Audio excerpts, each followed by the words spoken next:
bonjour à toutes et à tous l'équipe, j'espère que vous allez bien. Pour cette nouvelle vidéo, on se retrouve toujours pour l'intégrale Giro 2025, l'intégralité du Tour d'Italie à suivre sur la chaîne YouTube. Et on se retrouve pour la présentation de la deuxième étape qui aura lieu dans les rues de la capitale de l'Albanie, Tirana. On aura un total de 13,7 km pour l'un contre-la-montre individuelle et une bosse au programme, la bosse de Soc en 4ème catégorie. Donc ça ne sera pas un contre-la-montre tout plat, mais il y aura une légère bosse assez courte, moins d'1 km, pour animer un petit peu ce parcours et nous offrir un pointage intermédiaire pour déjà savoir quel coureur est dans quel temps et savoir un petit peu si le contre-la-montre est réussi pour le coureur. Donc 13,7 km, c'est relativement court pour un contre-la-montre, ça laisse notamment pas trop de place à de gros écarts, mais entre le premier et le dernier coureur, on aura peut-être quand même 5 minutes, mais c'est surtout que voilà, c'est une opportunité pour les leaders rouleurs de prendre de l'avance sur les leaders uniquement grimpeurs. Donc ça peut être une opportunité déjà pour des Primoz Roglic de gagner du temps sur par exemple Juan Ayuso, même si Ayuso roule très bien aussi, mais ça peut être une opportunité voilà de reléguer des Lorenzo Fortunato qui est grimpeur mais pas bon en rouleur, ou des David Gaudu.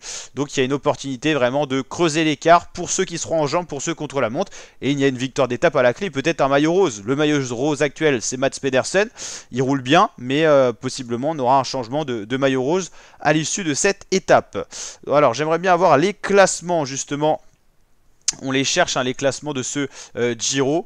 Hop, classement Giro 2025 pour voir un petit peu comment ça va être au niveau du départ. On vous rappelle que le premier coureur à s'élancer c'est le dernier au général, donc on va aller voir un petit peu tout ça.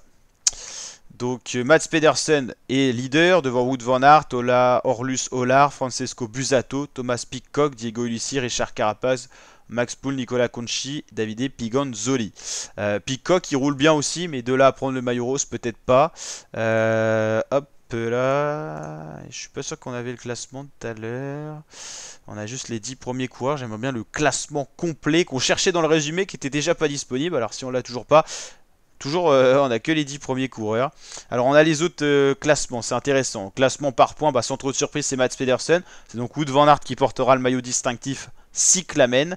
Meilleur grimpeur, maillot Azzurro, on n'a pas le classement malheureusement. Meilleur jeune non plus, on n'a pas beaucoup de classement.